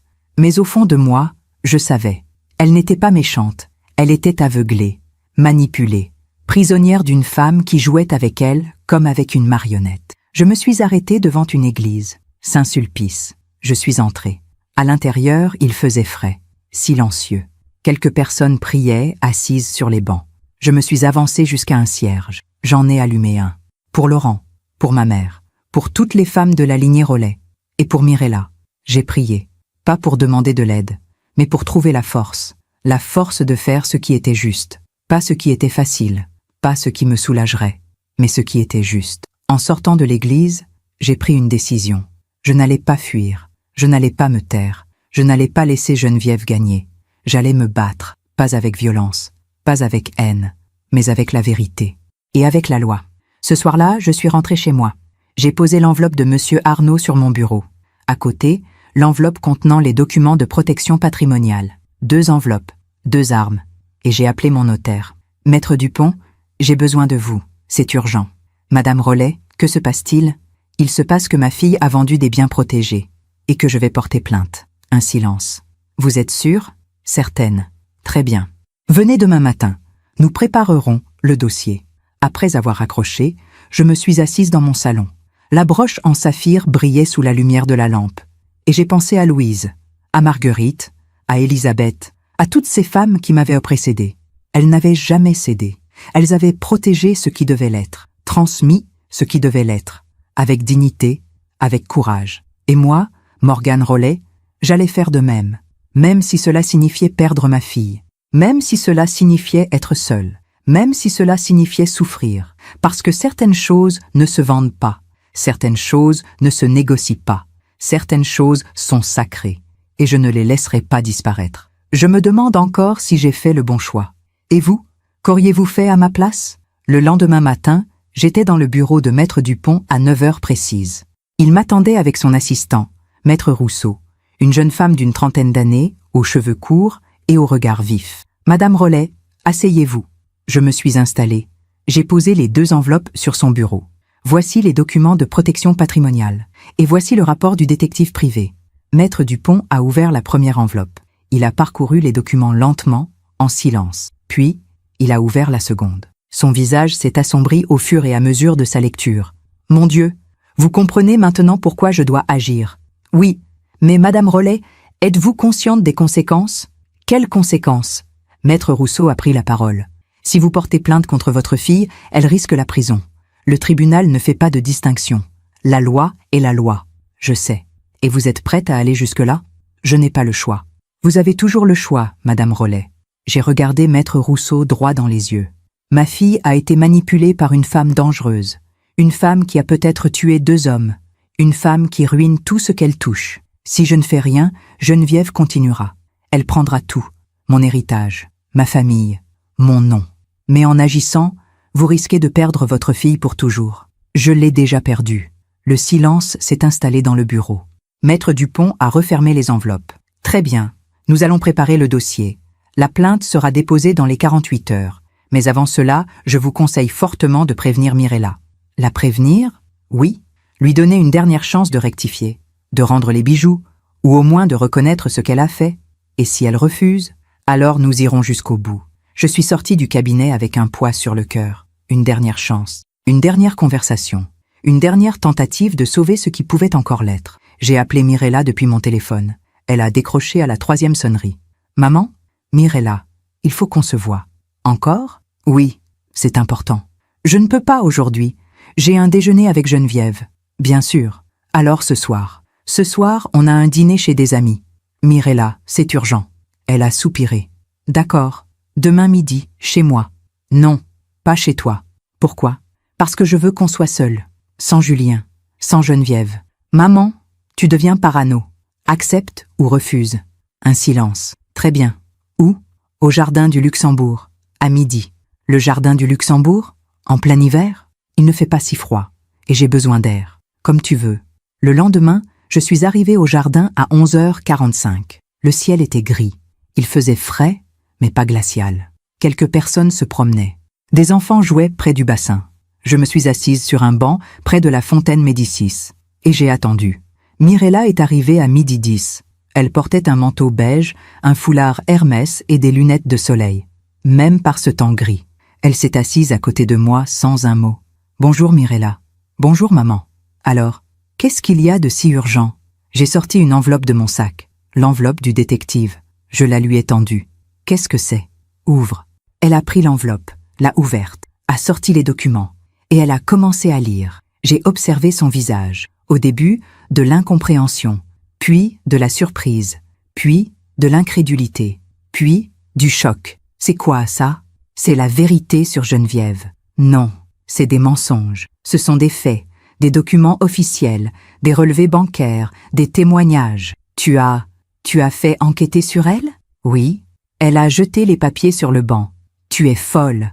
Non, je suis lucide. Tu espionnes ma belle-mère parce que tu es jalouse. Je ne suis pas jalouse, Mirella. Je suis inquiète. Inquiète de quoi? Que je sois heureuse? Que j'ai une vie meilleure que la tienne? Les mots ont frappé. Fort. Mais j'ai tenu bon. Mirella, regarde ces documents. Geneviève a été mariée 3 fois. 2 de ses maris sont morts dans des circonstances suspectes. C'est la vie. Les gens meurent. Elle les a manipulés. Elle a hérité de fortunes considérables. Et maintenant, elle est ruinée. Ruinée? N'importe quoi. Regarde comment elle vit. Elle vit sur les restes de ce qu'elle a volé. Et maintenant, elle te vole à ton tour. Mirella s'est levée brusquement. Arrête. Non, tu dois savoir. Savoir quoi? Que Geneviève ne t'aime pas. Elle t'utilise. C'est toi qui dis ça. Non, ce sont les faits. Regarde ce document. J'ai sorti la facture du joaillier. Celle qui prouvait que Geneviève avait acheté les bijoux pour les revendre. Lis. Elle a pris le papier. Elle a lu. Et son visage a changé. C'est une erreur. Ce n'est pas une erreur. Geneviève t'a fait vendre mes bijoux en prétendant vouloir un sac. En réalité, elle voulait l'argent. Elle les a revendus avec un bénéfice de 26 000 €. Non, elle ne ferait jamais ça. Elle l'a fait. Mirella s'est rassise. Ses mains tremblaient. Mais elle m'a dit qu'elle adorait ce sac, qu'elle le voulait depuis des années. C'était un mensonge. Mais pourquoi? Pourquoi elle mentirait? Parce qu'elle a besoin d'argent, parce qu'elle est endettée, parce qu'elle cherche à mettre la main sur mon héritage. Mirella a secoué la tête. Non, non, non, non. Tu inventes tout ça? Je n'invente rien. Tout est là, noir sur blanc. Mais elle m'aime. Elle me l'a dit. Elle te manipule. Je me suis rapprochée d'elle. J'ai pris sa main. Elle ne l'a pas retirée. Mirella, écoute-moi. Geneviève est dangereuse. Elle a détruit des vies. Elle a peut-être même tué. Et maintenant, elle te détruit toi aussi. Comment elle me détruit? En te retournant contre moi, en t'éloignant de ta famille, en te faisant commettre un crime. Elle a retiré sa main brusquement. Un crime? Oui. Vendre ces bijoux était illégal. Tu risques la prison. La prison? Oui. Entre 6 mois et 2 ans. Le choc sur son visage était réel. Mais je ne savais pas. Tu aurais dû demander. Tu ne m'avais jamais dit. Je t'ai dit que ces bijoux étaient importants, que c'était notre héritage, que tu devais les respecter, mais pas qu'ils étaient protégés par la loi. Tu ne m'as jamais laissé le temps de t'expliquer. Elle s'est levée de nouveau. Elle a marché jusqu'au bassin. Elle est restée là, immobile, regardant l'eau. Je l'ai rejointe. Mirella, je ne veux pas te voir en prison. Alors ne porte pas plainte. Ce n'est pas si simple. Si, c'est simple, tu retires ta plainte. On oublie tout ça. Et Geneviève? Quoi, Geneviève? Elle va continuer. Elle va te manipuler encore. Elle va te pousser à faire d'autres choses. Non, je vais lui parler. Je vais lui demander des explications. J'ai secoué la tête. Elle niera tout. Elle inventera des excuses. Elle te fera croire que je suis folle. Peut-être que tu l'es. Ces mots, encore une fois, peut-être que tu es folle. Mirella, regarde-moi. Elle s'est tournée vers moi. Ses yeux étaient rouges. Elle pleurait. Maman, je ne sais plus quoi penser. Alors réfléchis, pose-toi les bonnes questions. Qui t'a toujours aimé? Qui t'a élevé? Qui a travaillé pour toi? Qui a tout sacrifié pour toi? Toi. Et qui est arrivé dans ta vie il y a 3 ans avec des cadeaux, des sourires et des promesses? Elle n'a pas répondu. Mirella, je t'aime. Je t'ai toujours aimé. Même quand tu m'as rejeté. Même quand tu m'as humilié. Même quand tu as vendu notre héritage. Alors pourquoi tu veux me faire enfermer? Parce que c'est la seule façon de te sauver. Elle m'a regardé, incrédule. Me sauver? En m'envoyant en prison? En te montrant la vérité? En brisant l'emprise que Geneviève a sur toi? Tu es complètement folle. Elle a ramassé son sac. Je ne veux plus te voir. Mirella, non, c'est fini. Tu as franchi la ligne. Tu veux me détruire. Je veux te protéger. Tu veux te venger. Elle est partie, en courant presque. Je suis restée là, près du bassin, les documents éparpillés sur le banc. Et j'ai compris. Il n'y avait plus de retour en arrière possible. Mirella avait fait son choix. Elle avait choisi Geneviève. Elle avait choisi l'illusion. Elle avait choisi l'aveuglement. Mais moi, j'avais fait le mien aussi. J'allais jusqu'au bout. Pour elle. Pour notre lignée. Pour la vérité. Ce soir-là, j'ai appelé Maître Dupont. Déposez la plainte. Vous êtes sûre? Certaine. Très bien. Ce sera fait demain matin. J'ai raccroché. J'ai regardé la broche en saphir posée sur mon bureau. Et j'ai pensé à Louise, à ce qu'elle aurait fait à ma place. Elle aurait fait la même chose, sans hésiter. Parce que certaines choses sont plus importantes que le confort, plus importantes que la paix, plus importantes même que l'amour, la dignité, l'honneur, la justice. Le lendemain, la plainte a été déposée.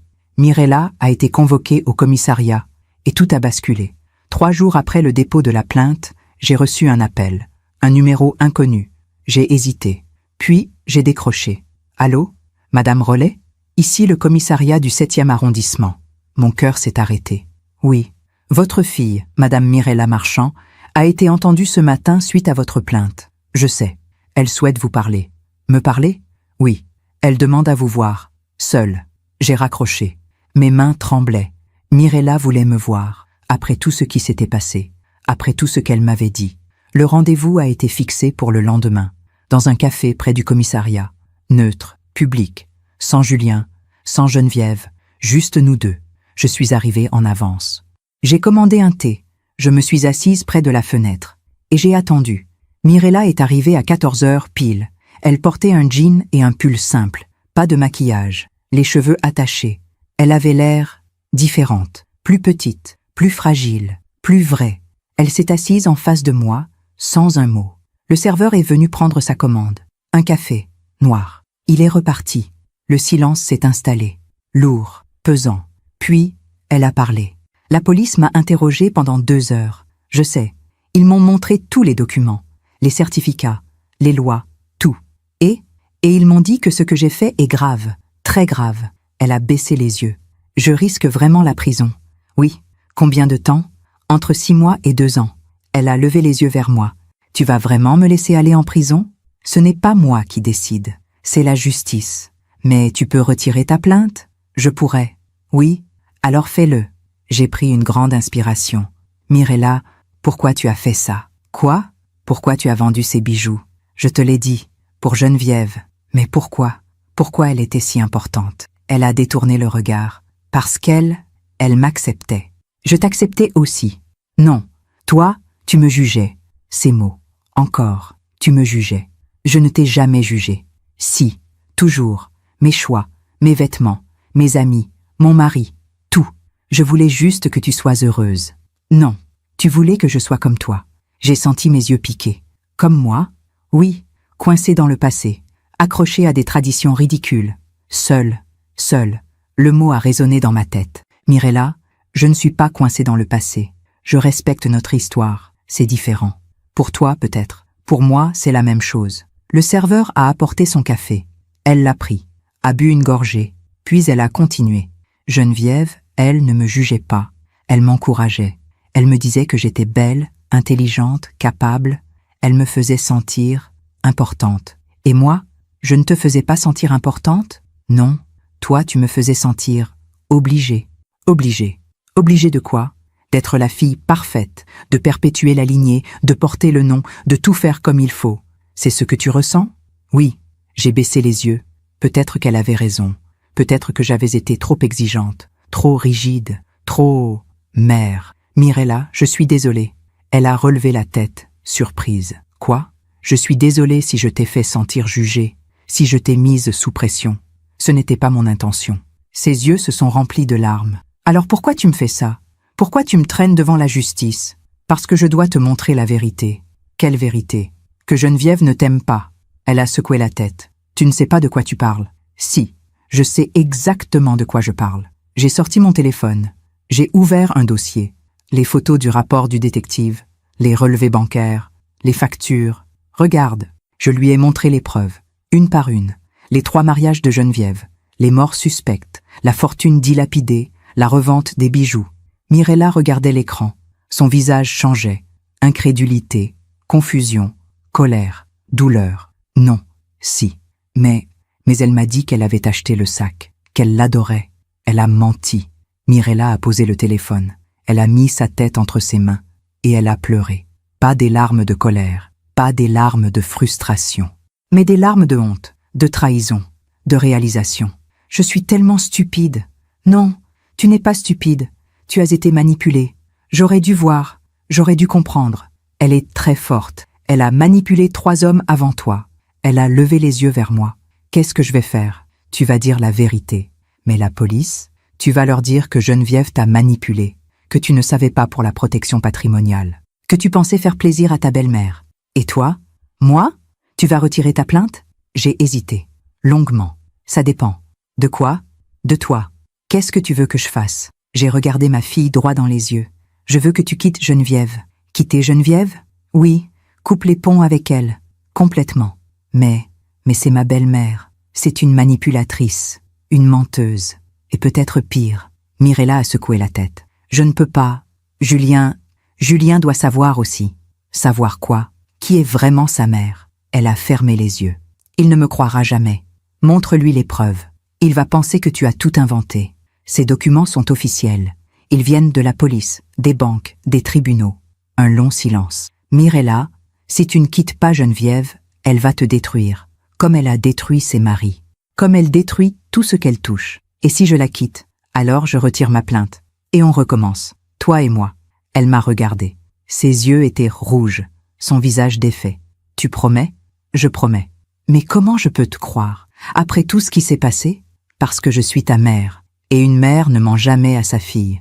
Elle a pleuré de nouveau. Cette fois, je me suis levée. Je me suis assise à côté d'elle, et je l'ai prise dans mes bras, pour la première fois depuis des années. Elle s'est laissée faire, elle a posé sa tête sur mon épaule, et elle a pleuré, longtemps. Je suis désolée, maman. Je sais, j'ai tout gâché. Non, tu as été trompée. J'aurais dû t'écouter. L'important, c'est que tu comprennes maintenant. Nous sommes restés comme ça pendant plusieurs minutes. Les gens autour de nous continuaient leur vie, buvaient à leur café, parlaient, riaient, mais pour nous, le temps s'était arrêté. Finalement, Mirella s'est redressée. Elle a essuyé ses larmes. Je vais parler à Julien. Bien. Mais je ne sais pas comment il va réagir. Dis-lui la vérité. Montre-lui les preuves. Et s'il ne me croit pas, alors il devra choisir, entre toi et sa mère. Elle a hoché la tête. Et toi, tu vas vraiment retirer ta plainte? Oui, mais à une condition. Laquelle? Que tu témoignes contre Geneviève. Son visage s'est figé. Témoigner? Oui. Dire à la police comment elle t'a manipulé, comment elle t'a poussé à vendre les bijoux, comment elle les a revendus. Mais elle va me haïr. Elle ne t'a jamais aimé. Mirella a fermé les yeux. D'accord, je le ferai. Tu promets? Je promets. Nous sommes sortis du café ensemble. Dehors, il pleuvait légèrement. Une pluie fine, froide. Mirella a relevé le col de son manteau. Maman? Oui? Est-ce qu'on peut redevenir nous? J'ai souri. Pour la première fois depuis des semaines. On n'a jamais cessé d'être nous, ma chérie. Elle m'a embrassée, puis elle est partie. Je suis restée sous la pluie, en regardant ma fille s'éloigner. Et j'ai pensé à Laurent, à ma mère, à toutes les femmes de notre lignée. Elles seraient fières, pas de la douleur, pas du conflit, mais de la résolution, du courage, de la vérité. 3 jours plus tard, Mirella a témoigné. Elle a tout raconté. Les cadeaux, les manipulations, la vente des bijoux, La revente. La police a ouvert une enquête sur Geneviève. Pour recel, pour complicité, pour escroquerie. Et j'ai retiré ma plainte contre Mirella. Le procureur m'a appelé. Madame Rollet, êtes-vous sûre de vouloir retirer votre plainte? Oui, ma fille a été manipulée. Ce n'est pas elle qui doit payer. Très bien. Mais sachez que l'enquête contre Madame Marchand continue. Parfait. 2 semaines plus tard, Geneviève a été convoquée. Elle a nié. Tout. Mais les preuves étaient là. Les factures, les relevés bancaires, le témoignage de Mirella, le rapport du détective. Le juge a décidé de poursuivre. Geneviève risquait entre 2 et 5 ans de prison. Quand Julien l'a appris, il est venu me voir. Seul. Madame Rollet, je ne comprends pas. Ma mère, elle ne ferait jamais ça. Julien, les preuves sont là. Mais elle dit que Mirella ment, que vous avez tout monté contre elle. Est-ce que Mirella a déjà menti? Il a baissé les yeux. Non. Alors pourquoi mentirait-elle maintenant? Il n'a pas répondu. Julien, je sais que c'est difficile. C'est ta mère, mais elle a fait des choses graves. Elle a toujours été là pour moi. Je sais, mais à quel prix? Il est parti sans un mot. 1 semaine plus tard, Mirella m'a appelé. Maman, Julien a demandé le divorce. Mon cœur s'est serré. Pourquoi? Il dit qu'il ne peut pas rester avec moi si je témoigne contre sa mère. Je suis désolée. Moi aussi. Un silence. Mais tu sais quoi? Quoi? Je me sens libre. Libre? Oui. Pour la première fois depuis des années, je me sens libre. J'ai souri. C'est bien, ma chérie. Maman? Oui, je peux venir te voir? Quand tu veux. Ce week-end? Avec plaisir. Et elle est venue. Nous avons marché le long de la Loire. Comme avant. Nous avons pris le thé dans notre café habituel. Comme avant. Et nous avons parlé. De tout. De rien. De nous. Mirella m'a dit « Je suis désolée, maman, pour tout. Tu n'as pas à t'excuser. Si, j'ai été aveugle. Tu as été humaine. » Elle a souri. « Tu sais, pendant longtemps, j'ai cru que Geneviève m'aimait plus que toi. Je sais, j'avais tort. L'important, c'est que tu le comprennes maintenant. » Elle a pris ma main. « Merci de ne pas m'avoir abandonnée. Je ne t'abandonnerai jamais. » Et j'ai tenu parole. Le procès de Geneviève a eu lieu 6 mois plus tard. 6 mois pendant lesquels Mirella a reconstruit sa vie. 6 mois pendant lesquels nous avons retrouvé notre lien. 6 mois pendant lesquels la vérité a continué d'éclater. L'enquête avait révélé bien plus que ce que nous imaginions. Monsieur Arnaud, le détective, avait continué ses recherches et il avait trouvé d'autres victimes, d'autres personnes manipulées, d'autres vies détruites. Une ancienne amie de Geneviève, Madame Dubois, s'était manifestée. Elle avait témoigné que Geneviève lui avait emprunté 50 000 € en 2018. Elle ne les avait jamais rendus. Elle m'avait dit que c'était pour un investissement immobilier, un projet sûr. Elle m'a montré des documents, des plans, tout semblait sérieux. Puis, elle a disparu de ma vie. Un ancien collègue d'Henri, le 3e mari, avait également témoigné. Henri me disait qu'il voulait divorcer. Il trouvait que Geneviève dépensait trop, qu'elle le contrôlait, qu'elle fouillait dans ses affaires. Il avait peur d'elle. Peur? Oui. Il disait qu'elle savait des choses compromettantes sur lui, et qu'elle menaçait de tout révéler s'il la quittait. Le dossier s'épaississait. Chantage, manipulation, escroquerie, recel. Et puis, il y avait eu cette découverte, celle qui avait tout changé. Pendant l'enquête, la police avait saisi l'ordinateur de Geneviève, et ils avaient trouvé des emails, des centaines d'emails. Des emails à des joailliers, des antiquaires, des collectionneurs. Elle cherchait à vendre d'autres objets. Des objets qu'elle ne possédait pas encore. Des objets qui appartenaient à d'autres familles. Dans l'un de ses emails, elle écrivait « Ma belle-fille possède d'autres bijoux de famille, des pièces anciennes, protégées. Je cherche un acheteur discret, quelqu'un qui ne pose pas de questions. » Elle préparait d'autres vols, d'autres trahisons. Quand Mirella a lu cet email, elle s'est effondrée. Elle voulait prendre d'autres bijoux? Oui, mais je n'en ai pas d'autres. Non, mais elle savait que tu hériterais un jour. Et elle attendait. Mirella a regardé l'écran, incrédule. Elle planifiait tout ça depuis le début? Oui, depuis le jour où tu as épousé Julien. Elle a fermé les yeux. Mon mariage, c'était juste une opportunité pour elle. Je le crains. Ce jour-là, quelque chose s'est brisé définitivement en Mirella.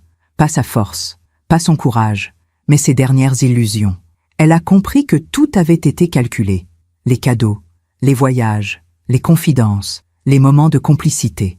Tout n'était qu'un jeu, une stratégie, un plan froid et méthodique pour s'enrichir. Le jour du procès, Nous sommes arrivés ensemble au tribunal. Mirella et moi, côte à côte. Elle portait une robe simple, bleu marine, pas de bijoux, pas de maquillage excessif, juste elle-même.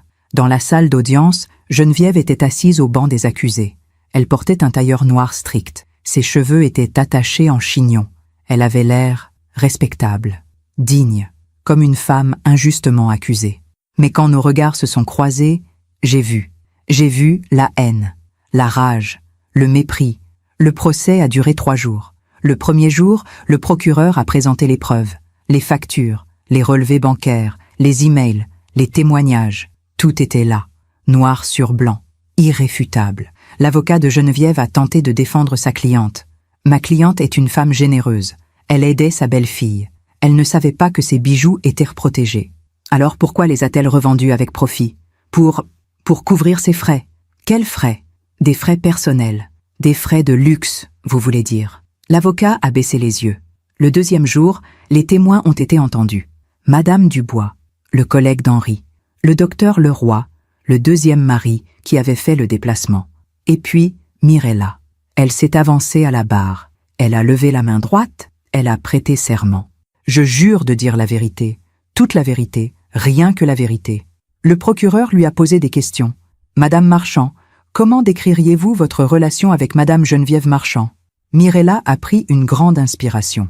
Au début, je pensais qu'elle m'aimait, qu'elle me considérait comme sa fille. Mais aujourd'hui, je comprends qu'elle m'a manipulée depuis le premier jour. Pouvez-vous nous donner un exemple? Elle m'offrait des cadeaux somptueux, des voyages, des dîners. Elle me faisait sentir spéciale. Mais chaque cadeau créait une dette, chaque voyage, une obligation. Elle me disait « Tu me dois bien ça, après tout ce que je fais pour toi ».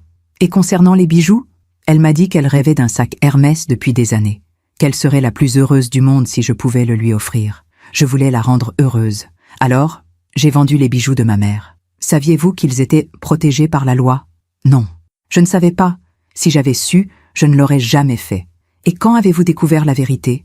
Quand ma mère m'a montré les preuves, les factures, les emails, tout. Comment vous êtes-vous senti? Mirella a baissé les yeux. Sa voix a tremblé. Trahie, humiliée, stupide. Et aujourd'hui, elle a levé les yeux vers Geneviève. Aujourd'hui, je comprends que cette femme n'a jamais été ma belle-mère. Elle a été ma prédatrice.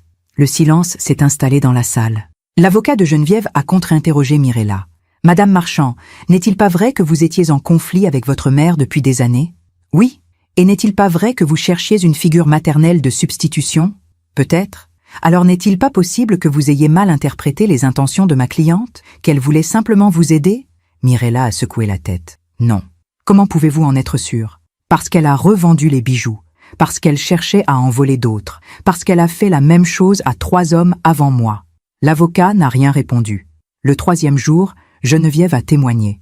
Elle s'est levée, elle s'est avancée à la barre, et elle a parlé. Je suis une femme honnête. J'ai toujours aimé Mirella comme ma propre fille. Tout ce que j'ai fait, c'était pour l'aider, pour la rendre heureuse. Le procureur l'a interrompu. Alors pourquoi avez-vous revendu les bijoux? Parce que j'avais besoin d'argent. Pourquoi faire? Pour vivre dans le luxe, pour acheter des sacs à 40 000 €, pour voyager en première classe. Geneviève a serré les poings. J'ai travaillé toute ma vie. J'ai le droit de profiter. Avec l'argent des autres, ce n'est pas de l'argent volé. Mirella me l'a donné. Mirella vous a donné les bijoux. Pas l'argent de leur revente. Geneviève a détourné le regard. Et les emails, ceux où vous cherchiez à vendre d'autres bijoux, c'était juste une idée. Je n'ai rien fait. Une idée de voler? Je n'ai jamais volé personne. Le procureur a sorti un document. Vraiment? Et ça, qu'est-ce que c'est? C'était une plainte, datée de 2019, déposée par Madame Dubois, pour escroquerie. Cette plainte a été retirée parce que vous avez remboursé une partie de la somme, mais elle prouve que ce n'est pas la première fois. Geneviève est devenue livide. C'était un malentendu. Un malentendu à 50 000 €? Elle n'a rien dit. Le procureur a continué. Madame Marchand, vous avez un schéma. Vous vous rapprochez de personnes vulnérables. Vous gagnez leur confiance. Vous les manipulez. Vous les dépouillez. Puis vous passez à la suivante. C'est faux. Alors expliquez-moi. 3 mariages, 3 héritages, 2 morts suspectes, un divorce sous menace. Geneviève s'est levée brusquement. Vous n'avez aucune preuve. J'ai toutes les preuves. Elle s'est rassise. Et elle a pleuré, mais ce n'étaient pas des larmes de honte, c'étaient des larmes de rage, de frustration, de défaite. Le verdict est tombé 2 semaines plus tard. Geneviève Marchand a été reconnue coupable. Recel, escroquerie, complicité de vol. La peine, 4 ans de prison ferme, plus une amende de 100 000 €, plus l'obligation de rembourser toutes les sommes détournées. Quand le juge a prononcé la sentence, Geneviève s'est effondrée. Elle a crié, elle a pleuré, elle a supplié. Mais c'était fini. Dans la salle, j'ai regardé Mirella. Elle pleurait aussi, mais pas de tristesse, de soulagement. C'est fini, maman. Oui, c'est fini. Nous sommes sortis du tribunal ensemble. Dehors, il faisait beau. Le soleil brillait. Les oiseaux chantaient. Et pour la première fois depuis des mois, j'ai respiré. Vraiment respiré. La justice avait été rendue. Pas par vengeance, pas par haine, mais par nécessité. Geneviève avait détruit des vies. Elle avait manipulé, menti, volé. Et maintenant, elle payait. Non pas parce que je l'avais voulu, mais parce que la vie a ses propres lois, ses propres règles, ses propres équilibres. Et tôt ou tard, la vie rend toujours justice. Ce soir-là, Mirella et moi avons dîné ensemble. Chez moi, dans la maison où elle avait grandi. J'ai préparé son plat préféré, du poulet rôti avec des légumes du jardin, comme quand elle était petite. Nous avons mangé en silence, un silence paisible. Puis elle m'a dit « Maman, j'ai quelque chose à te dire. » « Quoi ? Je veux revenir vivre ici. » Mon cœur s'est arrêté. « Ici ? Oui, à la maison, avec toi, si tu veux bien de moi. » J'ai souri, les larmes aux yeux. « Bien sûr que je veux bien de toi. » Elle a souri aussi. « Je veux tout recommencer, réapprendre à te connaître, réapprendre à être ta fille. Tu as toujours été ma fille, je sais, mais je veux l'être vraiment, pas juste de nom. » Je me suis levée, je l'ai prise dans mes bras. « Bienvenue à la maison, ma chérie. » Et cette nuit-là, pour la première fois depuis des années, Mirella a dormi dans son ancienne chambre. La maison était de nouveau pleine, de nouveau vivante, de nouveau entière. 2 ans ont passé depuis le procès. 2 ans pendant lesquels la vie a repris son cours, mais différemment, mieux. Mirella vivait avec moi maintenant. Elle avait transformé son ancienne chambre en bureau. Elle travaillait à distance pour une agence de communication. Elle avait refait sa vie, loin de Paris, loin de Julien, loin de tout ce qui lui rappelait Geneviève. Le divorce avait été prononcé 1 an après le procès. Julien n'était jamais venu la voir, pas une fois.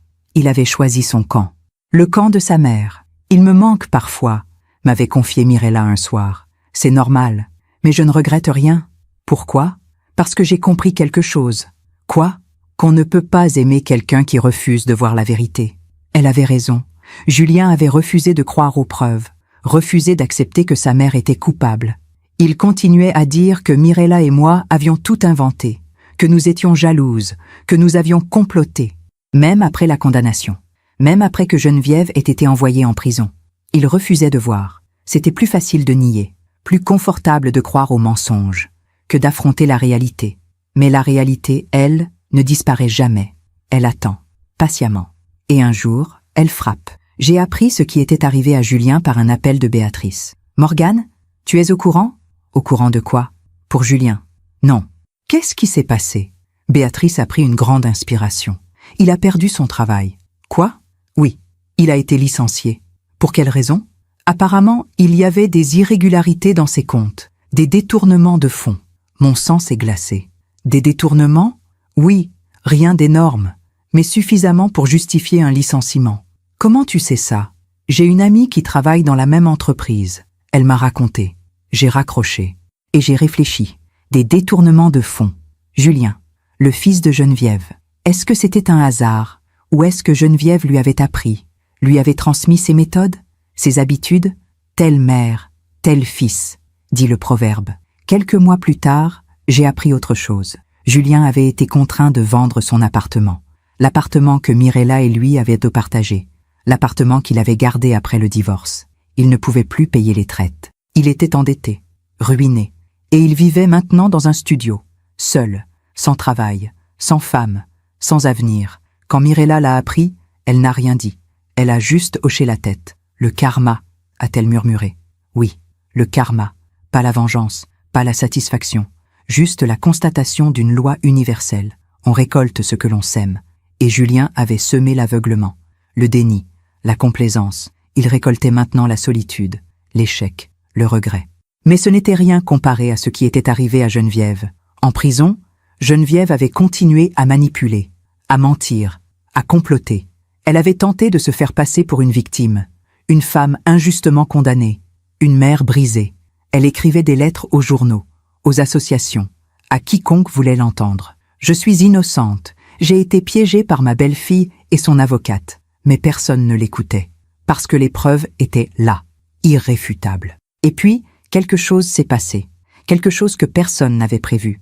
Une ancienne codétenue de Geneviève avait parlé à la presse. Elle racontait que Geneviève se vantait d'avoir manipulé ses maris, d'avoir hérité de fortune, d'avoir échappé à la justice pendant des années. Elle riait. Elle disait qu'elle aurait continué si cette vieille idiote de Morgane n'avait pas tout gâché. Vieille idiote. L'article avait fait scandale. Les médias s'étaient emparés de l'affaire. La veuve noire qui manipulait sa belle-fille. Geneviève Marchand, une prédatrice en tailleur Chanel.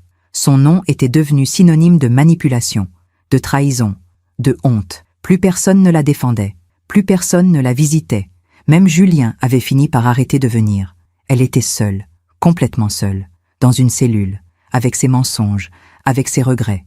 Et un jour, elle avait écrit une lettre à Mirella. Mirella me l'avait montrée. Elle tremblait en la tenant. « Tu veux que je la lise ? » ?»« Non. Lis-la, toi. » À voix haute. J'ai ouvert l'enveloppe. J'ai déplié la lettre. Et j'ai lu. « Mirella, je sais que tu ne veux plus entendre parler de moi. Je le comprends. Mais je dois te dire quelque chose. Je suis désolée. Pas parce que j'ai été condamnée, mais parce que j'ai gâché ta vie. Au début, c'est vrai, je voulais ton argent, ton héritage.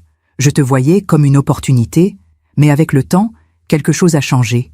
Tu es devenue importante pour moi. Je sais que tu ne me croiras pas. Je ne me crois pas moi-même. Mais dans cette prison, seule, j'ai eu le temps de réfléchir. Et je comprends maintenant ce que j'ai fait. J'ai détruit tout ce que je touchais. Mes maris, mes amis, toi.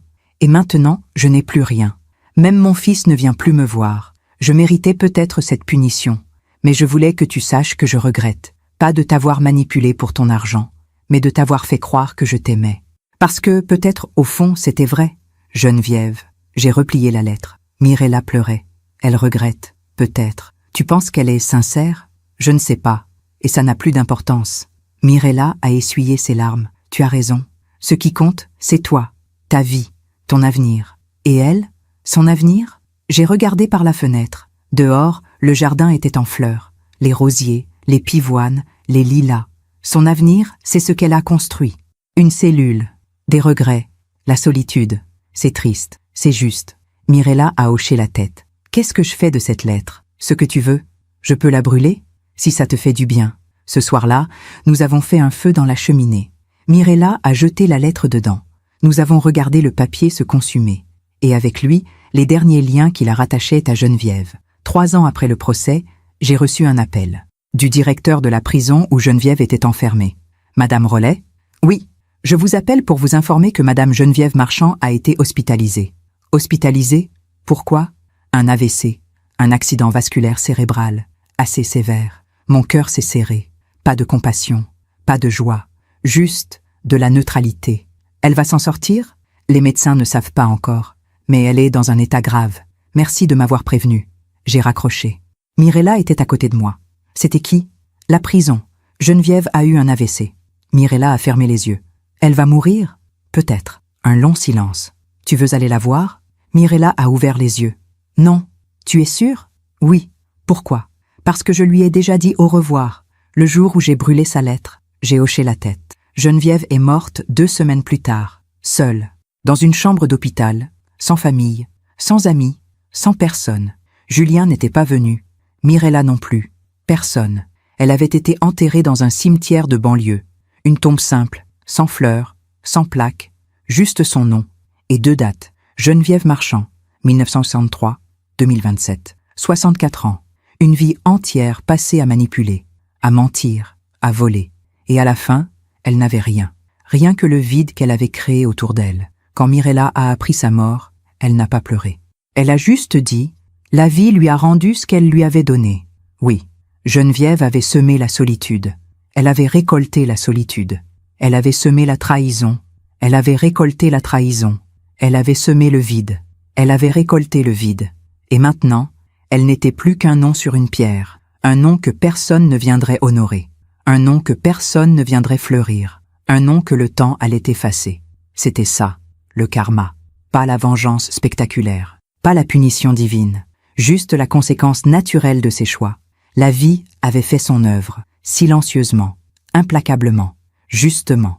Et nous continuions, Mirella et moi, ensemble, dans la maison de notre lignée, avec les bijoux retrouvés, avec notre histoire restaurée. Nous avions gagné, pas contre Geneviève, mais contre le mensonge, contre la manipulation, contre l'oubli. Nous avions préservé ce qui devait l'être, transmis ce qui devait l'être. Et maintenant, nous pouvions enfin respirer, libres, entières, réunies. 5 ans ont passé depuis la mort de Geneviève, 5 ans pendant lesquels la vie nous a offert ce que nous n'osions plus espérer, la paix. Mirella a aujourd'hui 49 ans. Elle travaille toujours pour son agence de communication, mais elle a créé sa propre branche ici, dans notre région. Elle accompagne des petites entreprises locales, des artisans, des vignerons, des gens simples, honnêtes, qui construisent avec leurs mains. Elle est heureuse, vraiment heureuse. Il y a 2 ans, elle a rencontré quelqu'un, Thomas, un menuisier, un homme calme, réservé, avec des mains rugueuses et un regard doux. Ils se sont rencontrés au marché. Elle cherchait quelqu'un pour restaurer une vieille armoire. Il a dit oui. Et en restaurant l'armoire, il a restauré quelque chose en elle, la confiance. Aujourd'hui, ils vivent ensemble, pas dans notre maison, mais dans une petite maison près de la Loire, avec un jardin, un potager et un atelier pour Thomas. Elle vient me voir tous les dimanches. Nous déjeunons ensemble. Nous parlons. De tout, de rien, de la vie. Et parfois, elle me dit « Tu sais, maman, je crois que j'ai enfin compris. » Compris quoi? Que le bonheur n'est pas dans les choses, mais dans les liens. Elle a raison. Moi, j'ai 78 ans maintenant. Mes cheveux sont blancs. Mes mains tremblent un peu. Mais mon cœur est en paix. Je continue à gérer l'entreprise de Laurent. Mais j'ai passé la main à Mirella pour certaines décisions. Elle reprendra tout, un jour, quand je ne serai plus là. Et elle le fera bien. J'en suis sûre. Les bijoux sont de nouveau dans le coffre. Tous. Nous avons réussi à récupérer ceux que Geneviève avait revendus. Le tribunal avait ordonné leur restitution. La broche en saphir, le collier en perles d'Orient, les boucles d'oreilles en émeraude, la bague marquise. Tout est là, intact, protégé, préservé. Un jour, Mirella m'a demandé « Maman, pourquoi ces bijoux sont si importants pour toi ?» Je l'ai regardé, j'ai pris sa main et je lui ai dit « Parce qu'ils ne sont pas que des bijoux, ma chérie. Ce sont des témoins de toutes les femmes qui nous ont précédés. Je sais, tu me l'as déjà dit, mais ce n'est pas tout. Quoi d'autre? » J'ai sorti la broche du coffre, je l'ai posée dans sa main. « Regarde-la. » Je la regarde. « Qu'est-ce que tu vois ?» Elle a observé la broche, les saphirs, l'or blanc, le travail délicat de l'orfèvre. « Je vois de la beauté. » « Oui, mais pas seulement. » J'ai pris la broche, je l'ai retournée. Au dos, il y avait une inscription gravée, minuscule, presque invisible, de mère en fille, pour toujours, L.R. 1880. Louise Rollet, 1880. Tu vois, Louise a fait graver ces mots, pour que nous n'oublions jamais. N'oublions jamais quoi? Que nous sommes liés, toi, moi, toutes celles qui nous ont précédés, toutes celles qui viendront après. Mirella a touché l'inscription du bout des doigts. C'est beau, ce n'est pas seulement beau, c'est sacré. Elle a levé les yeux vers moi. Un jour, ces bijoux seront à toi. Et un jour, si tu as une fille, ils seront à elle. Et si je n'ai pas de fille, j'ai souri. Alors tu les transmettras à quelqu'un qui comprendra leur valeur. Pas leur prix, leur valeur. Elle a hoché la tête. Je comprends maintenant. Quoi? Pourquoi tu as tout fait? Pourquoi tu as porté plainte? Pourquoi tu as risqué de me perdre? J'ai pris sa main. Je t'ai déjà dit. Ce n'était pas contre toi. C'était pour toi. Je sais. Et je te remercie. De quoi? De m'avoir sauvé. Nous nous sommes regardés. Et j'ai vu dans ses yeux quelque chose que je n'y avais pas vu depuis des années. La reconnaissance, le respect, l'amour. Ce dimanche-là, après le déjeuner, nous avons fait quelque chose que nous n'avions jamais fait. Nous sommes allés au cimetière. Pas celui où Geneviève reposait, mais le nôtre, le cimetière familial. Là où Louise était enterrée, et Marguerite, et Élisabeth, et Laurent. Nous avons apporté des fleurs, des roses blanches. Mirella les a déposées sur chaque tombe, Puis, elle s'est agenouillée devant celle de Laurent. « Papa, je suis désolée. J'ai senti ma gorge se serrer. »« Désolée de quoi ? De t'avoir oublié. Pendant toutes ces années avec Geneviève, j'ai oublié qui j'étais, d'où je venais. » Elle a touché la pierre tombale. « Mais je suis revenue. Grâce à maman. Elle s'est relevée. Elle s'est tournée vers moi. Merci de ne jamais avoir abandonné. » J'ai ouvert les bras. Elle s'y est jetée. Et nous sommes restés là, enlacés, au milieu des tombes de nos ancêtres, entourés de celles qui nous avaient précédés, protégés par leur mémoire, guidés par leur sagesse. Ce soir-là, en rentrant à la maison, j'ai regardé le jardin. Les rosiers étaient en pleine floraison. Les pivoines explosaient de couleurs. Le lilas embaumait l'air. Laurent aurait aimé ce jardin. Ma mère aussi. Et quelque part, je sentais qu'elles étaient là. Toutes. Louise, Marguerite, Elisabeth, fières de ce que nous avions fait, fières de ce que nous étions devenus. Mirella est partie en fin de soirée.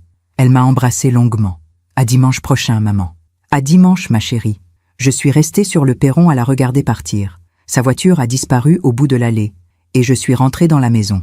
Dans le salon, j'ai allumé une lampe, j'ai ouvert le coffre, j'ai sorti la broche en saphir, et je me suis assise près de la fenêtre. Dehors, la nuit tombait. Les étoiles commençaient à apparaître. J'ai tenu la broche dans ma main, et j'ai pensé à tout ce qui s'était passé. La trahison, la douleur, le combat, la justice, le pardon, la renaissance. Et j'ai compris quelque chose. Tout cela n'avait pas été en vain. J'avais perdu ma fille pendant des années, mais je l'avais retrouvée. J'avais perdu la paix, mais je l'avais reconquise. J'avais perdu confiance, mais je l'avais reconstruite. Et surtout, j'avais transmis, pas seulement des bijoux, pas seulement un héritage matériel, mais quelque chose de plus précieux. La dignité, le courage, la vérité, l'amour, ce sont là les vrais bijoux. Ceux qu'on ne peut ni vendre, ni voler, ni détruire. Ceux qui se transmettent de cœur à cœur, de mère en fille, pour toujours. J'ai regardé la broche briller sous la lumière de la lampe, et j'ai murmuré « Merci Louise, merci Marguerite, merci Elisabeth, merci Laurent. Vous m'avez donné la force de tenir. Et maintenant, je peux partir en paix, parce que j'ai fait ce que vous m'aviez demandé. J'ai protégé notre histoire, et je l'ai transmise. Je me suis levée. J'ai rangé la broche dans le coffre, je l'ai refermée, et je me suis préparée pour la nuit. Dans mon lit, avant de m'endormir, j'ai pensé à Geneviève. Pas avec colère, pas avec tristesse, mais avec une certaine forme de compassion. Elle avait eu tout ce qu'on peut acheter, mais elle n'avait jamais eu ce qui compte vraiment. L'amour sincère, la confiance authentique, le lien véritable. Elle était morte seule, parce qu'elle avait vécu seule, même entourée de gens. Et moi, j'avais Mirella. J'avais notre lien, j'avais notre histoire, j'avais tout. Le lendemain matin, je me suis réveillée avec le soleil. J'ai préparé mon café. Je me suis assise près de la fenêtre. Et j'ai pensé à vous. Oui, vous, qui m'écoutez, qui avez suivi cette histoire depuis le début. Si vous êtes arrivés jusqu'ici, c'est que vous avez compris que les vrais trésors ne sont pas dans les coffres, mais dans les cœurs. Que la vraie richesse n'est pas dans l'or, mais dans les liens.